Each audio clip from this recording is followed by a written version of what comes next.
Good evening बच्चा लोग। तो स्टार्ट करने जा रहे हैं इलेक्ट्रिक चार्जेस एंड फील्ड्स के लेक्चर नंबर 3 से कि 4 से ठीक है। लेक्चर नंबर 4 से इसमें हम लोग क्या डिस्कस करने जा रहे हैं, तो हम लोग का सबसे पहला टॉपिक है प्रिंसिपल ऑफ सुपरपोजिशन। ठीक है। तो प्रिंसिपल ऑफ सुपरपोजिशन है बहुत सिंपल। ठीक है, इसको ज्यादा ये नहीं सोचना है कि क्या कहना चाह रहा है। ये जस्ट बोलता है कि अगर मान लेते हैं कोई चार्ज है, सपोज कर लो Q1। ठीक है। और इसके बगल में कोई दूसरे चार्जेस रखे हैं Q2। ठीक है। सपोज कर लो Q3। ठीक है। सपोज कर लो Q4। है ना, इसी तरह करते करते Qn। ठीक है। Qn नंबर ऑफ चार्जेस रखे हुए हैं। है ना। तो फिर इस पर्टिकुलर Q1 चार्ज पे इन सारे बाकी चार्जेस के वजह से जो फोर्स लग रहा होगा, वो इन सारे फोर्सेस का वेक्टर सम होगा। फॉर एग्जांपल Q1 पे 2 के वजह से जो फोर्स लग रहा होगा वो कौन सा होगा? दोनों पॉजिटिव चार्ज है, तो इस डायरेक्शन में। ठीक है। ये हो गया F12। कोई दिक्कत? सिमिलरली ये इस डायरेक्शन में, है ना। है ना, ये इस डायरेक्शन में इस पे लग रहा होगा। ये हो गया आपका F13। ठीक है, सारे वेक्टर्स हैं, है ना, डिफरेंट वेक्टर्स हैं। सिमिलरली इस पे जो लग रहा होगा वो क्या हो गया? इस डायरेक्शन में चला जाएगा। ये हो गया आपका F14। है ना। सिमिलरली इसके बाद जो nth चार्ज के वजह से लग रहा होगा वो कौन सा हो गया आपका? F1n। F1n।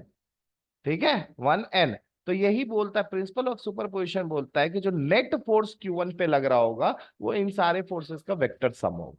ठीक है, क्लियर है? कोई दिक्कत? मतलब force net F net is equals to क्या हो जाएगा? Vector sum of F12 plus F13 plus F14, ऐसे ही करते करते प्लस F1n। कोई दिक्कत? क्लियर है? यही आपका सुपरपोजिशन। नॉर्मल सा बात है, किसी पर्टिकुलर एक फोर्स के वजह से इस पे कोई असर नहीं है, सारे फोर्सेस के वजह से इसके ऊपर एक पर्टिकुलर डायरेक्शन में असर होगा। ठीक है ना। कहने का मतलब है मेरा बॉडी है, अब चार जन मिल करके मेरे को जो है ना धक्का कर देगा, तो कोई इस डायरेक्शन से देगा, कोई इस डायरेक्शन से देगा, लेकिन हम मूव तो एक ही डायरेक्शन में होंगे ना। तो मूव जिस डायरेक्शन में होंगे, मेरा नेट फोर्स तो उसी डायरेक्शन में हुआ। समझ में आ रहा है ना। तो उसी तरह नेट फोर्स जो होगा चार्ज Q1 पे, वो इन सारे फोर्सेस का क्या होगा? वेक्टर सम होगा। क्लियर है? कोई डाउट इसमें? समझ में आ गया? यही है आपका प्रिंसिपल ऑफ सुपरपोजिशन। तो according to the superposition principle, forces on any charge due to number of other charges is the vector sum of all the forces on that charge due to the other charges taken one at a time. The individual forces are unaffected due to the presence of other charges. Clear है? कोई doubt है? समझ में आ गया? चलिए इसके questions करते हैं, और इसी के क्वेश्चंस आपके बहुत अच्छे अच्छे आएंगे। ठीक है, तो चलिए इसके क्वेश्चंस बनाते हैं। ओके, तो पहला क्वेश्चन है हमारा, बहुत सिंपल सा क्वेश्चन है, इसको बनाइए। ठीक है। Two charges each of plus Q coulomb are placed along the line. ठीक है, placed along the line. A third charge minus Q is placed between them. तो ये प्लस क्यू आप देख लो साइड साइड में दोनों। ठीक है। और इनके बीच में एक माइनस क्यू चार्ज, ठीक है, रखा हुआ।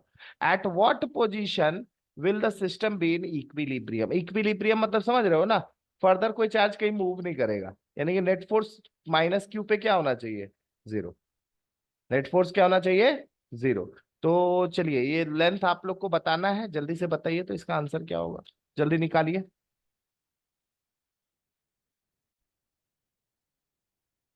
बहुत सिंपल है। दोनों दोनों जो फोर्सेस माइनस क्यू पे लग रहा होगा, ठीक है, इस डायरेक्शन में और इस डायरेक्शन में, है ना, किसके वजह से? एक लग रहा होगा इस प्लस क्यू के वजह से इस डायरेक्शन में, और एक लग रहा होगा प्लस क्यू के वजह से इस डायरेक्शन में। दोनों अगर बराबर होगा तो ये सिस्टम इक्विलिब्रियम पे होगा। क्लियर है? कोई डाउट नहीं है इस पे। दोनों फोर्स अगर इक्वल होगा तो ये सिस्टम इक्विलिब्रियम पे होगा। तो दोनों फोर्स कितने हो जाएंगे? ये हो जाएगा K Q Q बाई अगर x ले लिए आधे दूरी को, टोटल लेंथ को l माने हैं, ठीक है, तो बीच में एक दूरी को क्या मान लिए, x, ठीक है, और दूसरा क्या हो जाएगा l माइनस एक्स। तो ये हो गया आपका k Q Q Q Q Q by x square, और ये इक्वल टू किसके हो जाएगा, k similar T Q Q by, हाँ l माइनस एक्स का होल स्क्वायर, ठीक है, क्लियर ना। तो ये दोनों तो कैंसल आउट हो जाएगा।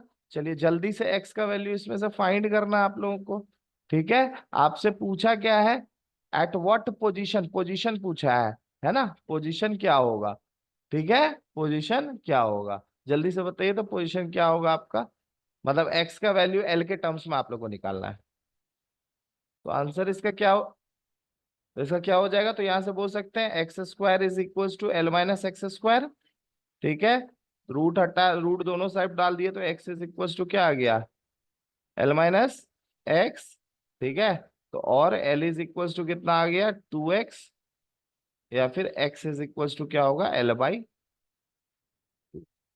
कोई दिक्कत, क्लियर है, समझ में आ गया है ना। चलिए आगे बढ़ते हैं।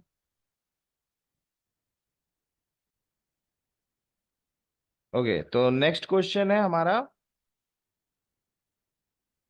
Next question example 4, find the magnitude of the resultant force on charge 1 microcoulomb, ठीक है, 1 माइक्रोकुलम हेल्ड एट पी। तो यहाँ पे है 1 माइक्रोकुलम, यहाँ पे क्या चार्ज है आपका, 1 microcoulomb, due to two charges of +2 × 8 × 10 a and b, a और बी पे रेस्पेक्टिवली, ठीक है, ठीक है ना। तो ये आपका ए पे हो गया +2 × 10⁻⁻8 कुलम, और बी पे हो गया आपका -10 × 8 कुलम, ठीक है, दोनों का डायरेक्शन यही ऑब्जर्व कर लेते हैं, पॉजिटिव चार्ज है नेगेटिव चार्ज है, तो ये अट्रैक्टिव होगा, मतलब फोर्स का डायरेक्शन इस डायरेक्शन में होगा, ठीक है, और ये आपका 1 माइक्रोकुलम पे इसके वजह से जो फोर्स लगेगा वो लगेगा आपका रिपल्सिव फोर्स इस डायरेक्शन में, क्लियर है, F1 F2।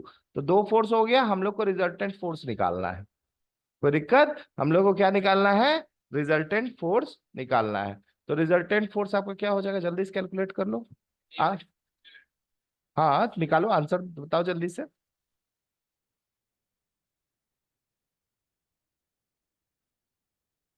दोनों के बीच का एंगल कितना है, दोनों फोर्सेस के बीच का एंगल 90 डिग्री। तो 90 डिग्री रहने पता है आपका, डायरेक्टली क्या हो जाता है, √a² प्लस √b²। तो F1 और F2 का मैग्नीट्यूड निकालो जल्दी। F1 बराबर क्या हो जाएगा, F1 बराबर क्या हो जाएगा, F1 बराबर हो जाएगा के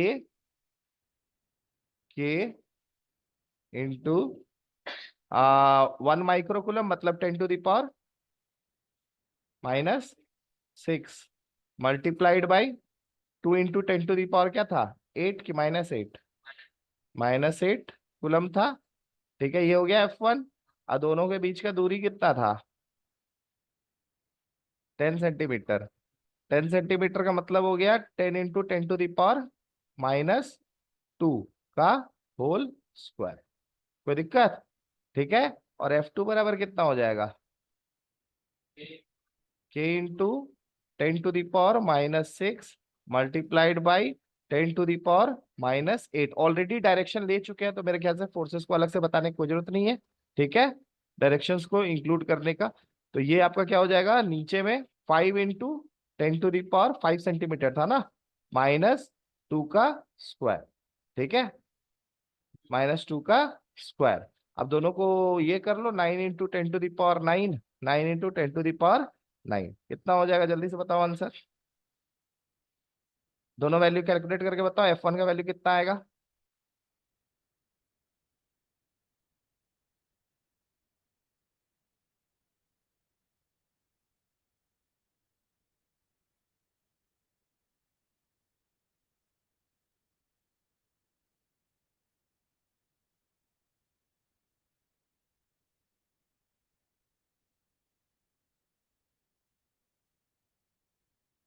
बताइए,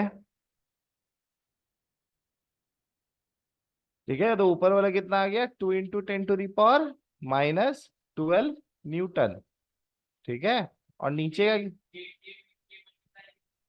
के मल्टीप्लाई करके बताओगे तो कितना आ जाएगा, 9 2 जा 18, हो जाएगा 18, 18 इंटू 10⁻9 हो जाएगा। 9 - 12 कितना हो गया, -3। कितना हो जाएगा, 10⁻−3 न्यूटन। ठीक है, कोई दिक्कत? ठीक है। और डेसिमल इधर लेके जाओगे तो 10 मल्टीप्लाई करोगे तो क्या हो जाएगा, -2 हो जाएगा।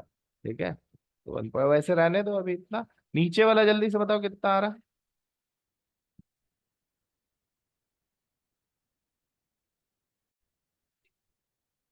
कित- 36 × 9 को ये किया 10⁻, हाँ, -2, यही ना। हाँ, और ये कितना है, 10⁻−3। तो बस एफ नेट कितना हो जाएगा, डायरेक्टली इन दोनों का वेक्टर सम। एफ नेट क्योंकि दोनों के बीच का एंगल कितना है, 90 डिग्री, तो √F1² + F2²। कोई दिक्कत? क्लियर ना। F2²। तो ये F1 का वैल्यू कितना आ गया, 18 × 10⁻−3। ठीक है, आप प्लस कुछ बाबू इधर उधर गलती ने की हो। हाँ, डेसिमल इधर उधर हो गया तो फिर कल्याण हो जाएगा। ये 36 × 10⁻−2 का स्क्वायर। स्क्वायर का वैल्यू निकाल के रूट निकाल के जल्दी से बताइए तो कितना आ रहा है।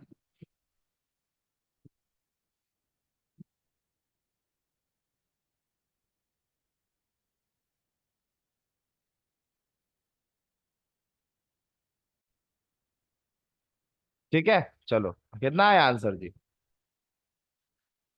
हाँ निकालो, जल्दी निकालो।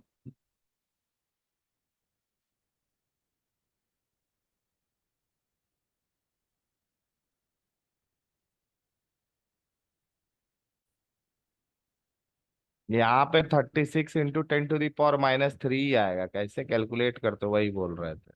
ठीक है, -3 होगा, तो ध्यान से कैलकुलेट किया करो। ठीक है, -3 होगा। और यहाँ पे आपका हो गया अब कितना, 18 अब इसमें 10⁻⁻, यहाँ भी क्या हो जाएगा, -3 का होल स्क्वायर। तो अगर इसको एक्सटेंड कर दोगे तो क्या हो जाएगा आपका, √, बोलो। हाँ, ये हो जाएगा 18 का स्क्वायर, हाँ, मल्टीप्लाइड बाई 10⁻³ का होल स्क्वायर, मतलब -6, प्लस ये कितना हो जाएगा, 36 का स्क्वायर, अब प्लस इंटू 10⁻−6। कोई दिक्कत? 10⁻−6 दोनों साइड से कॉमन आ जाएगा, 10⁻−6 कॉमन आ गया, तो बचा क्या, 18² प्लस 36²। ये वैल्यू बताओ कितना आ रहा। ये तो रूट के अंदर वैसे भी बाहर आ गया, 10⁻−3 हो गया। ठीक है ना, रूट के बाहर आ जाएगा तो क्या हो जाएगा, 10⁻−3। अब ये खाली अंदर वाला पार्ट जल्दी से स्क्वायर का बताओ, सम करके जल्दी से आंसर कितना आ रहा है, √। ठीक है, अथवा जल्दी किया करो कैलकुलेशन सब। हो जाएगा 324, प्लस हो जाएगा 1296। सही है ना। हाँ, मतलब हो गया 1620। मतलब कितना हो गया, = 10⁻⁻3 √1620। ठीक है, अप्रोक्सीमेटली इसको 40 सोच सकते हो। ठीक है, हाँ, 40 × 10⁻³ न्यूटन। ठीक है, क्योंकि साइंटिफिक नोटेशन में बताना रहता है, तो 4.0 × 10⁻²⁰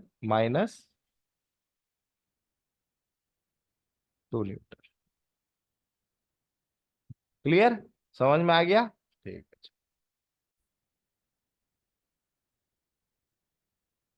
है, ओके। तो नेक्स्ट क्वेश्चन है, two equal positive charges each of 2 microcoulomb interact with a third positive charge 3 microcoulomb. तो ये रहा 3 माइक्रोकुलम, ठीक है, ये 2 माइक्रोकुलम और ये 2 माइक्रोकुलम। ठीक है, दोनों के बीच का डिस्टेंस 3 मीटर, 3 मीटर। इनके बीच यहां से यहां तक का डिस्टेंस कितना है, 4 मीटर। तो नॉर्मल सा बात है, ये कितना हो जाएगा 5, और ये कितना हो जाएगा 5। कोई दिक्कत? मीटर में क्लियर है मेरे ख्याल से तुम लोग को। अब तुमसे पहले calculate and magnitude and direction of the force on 3 microcoulomb charge, on 3 microcoulomb charge. Direction भी निकालना है ना? हाँ, और थीटा का वैल्यू दे रखा है? नहीं, थीटा का वैल्यू तुम लोगों को निकालना है, ठीक है, चलो हो जाएगा, है ना? अच्छा एक बात बताइए, यहाँ पे सबसे पहले तो फोर्स का वैल्यू निकाल लो। तो ये मान लो एक फोर्स इस डायरेक्शन में, इसको F1, और इधर एक फोर्स हो गया आपका F2। ठीक है, F2। तो दो फोर्सेस हो गए, है ना? दो फोर्सेस हो गए। सबसे पहले F1 का वैल्यू कितना आ जाएगा? डायरेक्शन तो यहाँ दिख ही रहा है ना, बाद में फिर डायरेक्शन समझा देंगे किस तरीके से। F1 का वैल्यू कितना आएगा? बोलो। इंटू 6 इंटू, डायरेक्ट कर दें 10⁻⁻12। हाँ हाँ हाँ, दो तो है ना। क्लियर? हाँ, तो इसको पूरा के का ही वैल्यू डाल ही दो ना, एक ही बार हम निकल ही जाएगा क्या? समझ में आया? तो ये हो जाएगा 9 इंटू 10⁻⁹। ठीक है, और मल्टीप्लाइड बाई 6 इंटू 10⁻⁻12। ठीक है, और डिवाइडेड बाई दोनों के बीच का डिस्टेंस 5 का होल स्क्वायर। ठीक है, तो कितना हो जाएगा जल्दी बताओ? 54 इंटू 10⁻³ डिवाइडेड बाई 25। कोई दिक्कत? ये भी वैल्यू निकाल के बता सकते हो फाइनल। सिमिलरली F2 कितना हो जाएगा? सेम चीज है, कुछ डिफरेंस है? तो मैग्नीट्यूड तो F2 का क्या होगा, वो भी बराबर ही होगा ना। F2 का मैग्नीट्यूड भी तो सेम ही होगा, 54 इंटू 10⁻³ डिवाइडेड बाई 25 न्यूटन। वजह 25 का मल्टीप्लीकेशन से है, तो ये आसानी से निकाल सकते हो। ठीक है ना? यहाँ तक क्लियर? हाँ। अब इसके बाद आप लोग को इन दोनों का रिजल्टेंट निकालना है। ठीक है, रिजल्टेंट का वैल्यू कितना होगा वो आप लोग को नहीं पता है, वो कैसे पता करेंगे बताओ? यहाँ पे थोड़ा आइडिया लगाओ, मैथ लगाओ थोड़ा सा। दोनों का मैग्नीट्यूड अगर सेम है तो पहले तो दोनों का एफ लिख दे। ठीक है, दोनों को एक ही नाम से लिख देते हैं। ठीक है, क्योंकि दोनों का मैग्नीट्यूड क्या है? सेम है। हम वेक्टर के फॉर्म में देखें, डायरेक्शन अलग है लेकिन मैग्नीट्यूड सेम। अच्छा, इसका एक कंपोनेंट ही होगा इधर एफ कॉस थीटा, इसका एक कंपोनेंट इधर होगा एफ साइन थीटा। सिमिलरली इसका एक कंपोनेंट इस तरफ होगा एफ साइन थीटा, और इसका एक कंपोनेंट होगा इस तरफ एफ कॉस थीटा। तो ये एफ साइन थीटा तो कैंसिल हो गया। तो रिजल्टेंट जो आया वो क्या आया? 2f cos theta. कोई दिक्कत है? तो मतलब जो रिजल्टेंट मेरा यहाँ पे आएगा वो क्या हो गया आपका? वेरी सिंपल, अब कर दिया आप लोगों के लिए। तो ये आपका एफ नेट का वैल्यू जो होगा, ये डायरेक्टली कितना आ गया? 2f cos theta. अच्छा एक बात बताओ, कॉस थीटा बराबर, अगर इसको थीटा मान रहे तो कॉस थीटा बराबर क्या होता है? Perpendicular by base by hypotenuse. तो बेस हो गया 4, ठीक है, और ये हो गया 5। तो मतलब कॉस थीटा का वैल्यू कितना हो गया? 4/5। तो ये हो गया 2 इंटू एफ का वैल्यू तुमको पता ही है कितना आया? 54/25 into 10⁻³ multiplied by cos theta का वैल्यू कितना हो गया? 4/5। क्लियर है? तो अब ये वाला नेट आपका यही रिजल्टेंट हो गया। ठीक है, और डायरेक्शन किधर होगा? तो डायरेक्शन जैसा कि आप देख सकते हो along the line O X. ठीक है, ओ से एक्स के तरफ। ठीक है, फोर्स का डायरेक्शन किधर होगा? पी से एक्स के तरफ, ओ से एक्स मत बोलो, पी से एक्स के तरफ। ठीक है, तो direction is from P to X. तो ये आप इसको फाइनल बताओ, आंसर कितना है जल्दी से बताओ। ठीक है, जल्दी से बताइए।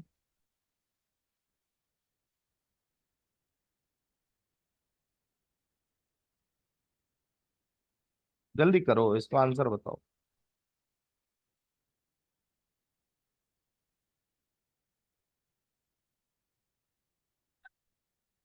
8×4 = 32। ठीक है, 8 4 जा 32, 3 8 5 जा 43, 432, 25 बचे हो गया 125, अगुने हो गया 10⁻³ कितना आ जाएगा? 3.456 इंटू 10⁻³ न्यूटन। ये हो गया आपका आंसर। अब समझ में आया प्रिंसिपल ऑफ सुपरपोजिशन को कैसे, और यहाँ पे किस तरीके से हम किए वो समझ में आया सटासट? क्लियर है ना? थीटा का वैल्यू यहाँ पे कुछ निकालने की जरूरत है किसी से भी? नहीं ना, क्योंकि डायरेक्टली आपने क्या बता दी ओ एक्स। वैसे आपको थीटा का वैल्यू निकालना पड़ेगा, थीटा का वैल्यू निकालना पड़ेगा, लेकिन थीटा का वैल्यू निकाल के आप लोग क्या बताओगे? डायरेक्शन बताओगे। तो डायरेक्शन इस पर्टिकुलर फिगर में तो समझ में आ गया ओ एक्स से, क्योंकि मैंने एक्स एक्सिस और वाई एक्सिस इसी को बांटा था। ठीक है, तो एलोंग एक्स है, तो ये डायरेक्शन आपका क्या हो जाएगा?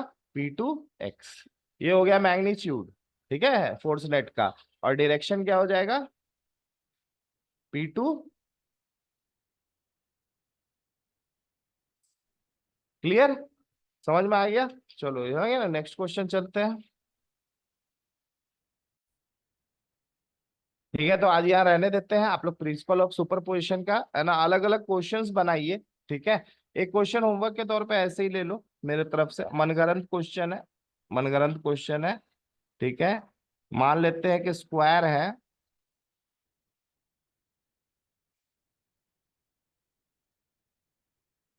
स्क्वायर है, इसके यहाँ पे प्लस क्यू चार्ज है, यहाँ पे प्लस क्यू चार्ज है, यहाँ पे प्लस क्यू चार्ज है, यहाँ पे प्लस क्यू चार्ज है।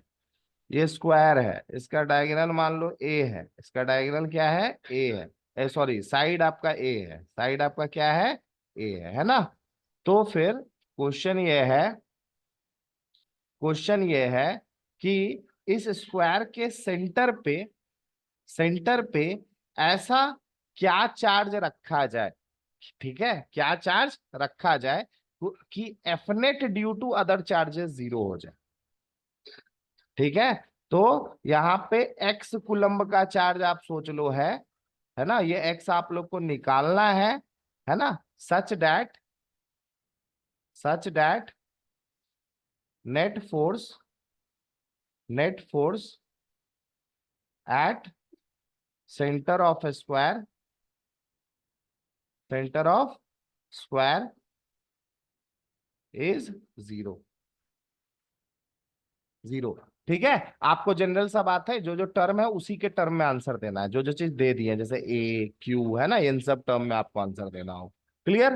कोई डाउट इसमें? समझ में आ गया? इसको नेक्स्ट क्लास में बनाइएगा। Till then thank you everyone, bye bye, love you all.